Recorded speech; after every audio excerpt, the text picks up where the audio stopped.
Oui, 4 fois champions du monde, et cela, les Uruguayens ne l'oublieront pas. Leurs stades sont toujours archi-combles.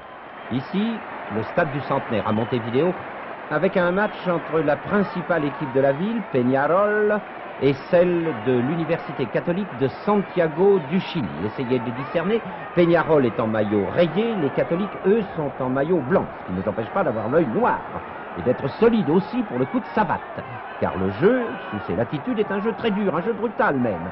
On cite le cas d'un jésuite, qui, à l'approche des buts adverses, lançait dans l'œil du goal une petite poignée de terre fine qu'il avait toujours dans sa poche afin de mieux réussir son tir. Pratique qui d'ailleurs ne déplaise pas du tout au public. Je vois ici que l'on descend par exemple vers les buts. Eh bien, un gardien de but, nous allons voir ça tout de suite, un gardien de but, il faut d'abord le tuer et le mettre hors d'état de nuire, hors d'état d'arrêter les tirs possibles. Et tout cela, bien entendu, sans être vu par l'arbitre. Voilà qui est fait, ou tout au moins qui a tenté d'être fait. Nous avons un catholique à terre, et l'un des meilleurs, étendu par un Peñarol, de préférence dans la zone de but. Les spectateurs, eux, nous les avons derrière les grilles, par prudence, et aussi par nécessité. Parce que, voyez-vous, il est tout de même bien évident, quand on est passé là-bas, que quelle que soit la dureté du jeu sur le terrain, ce sont tout de même les spectateurs qui sont les plus dangereux. Observons-le, ces spectateurs, écoutons-les, nous en avons le temps, ils sont loin. La musique que vous entendez, c'est l'hymne à Peñarol, quelque chose d'extraordinaire, comme une institution nationale. C'est beaucoup plus connu là-bas que l'hymne national, justement.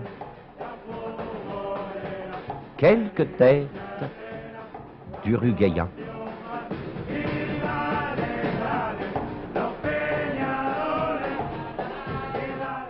La Brigitte Bardot du coin.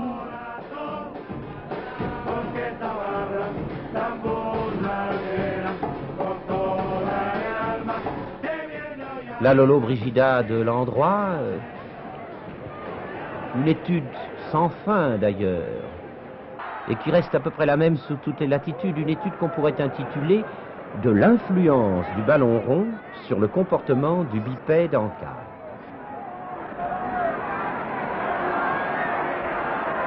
Et la partie recommence, avec peut-être un autre gardien de but, ce qui est facile, il y en a là-bas des milliers en réserve. L'Uruguay va donc une fois de plus participer à la course au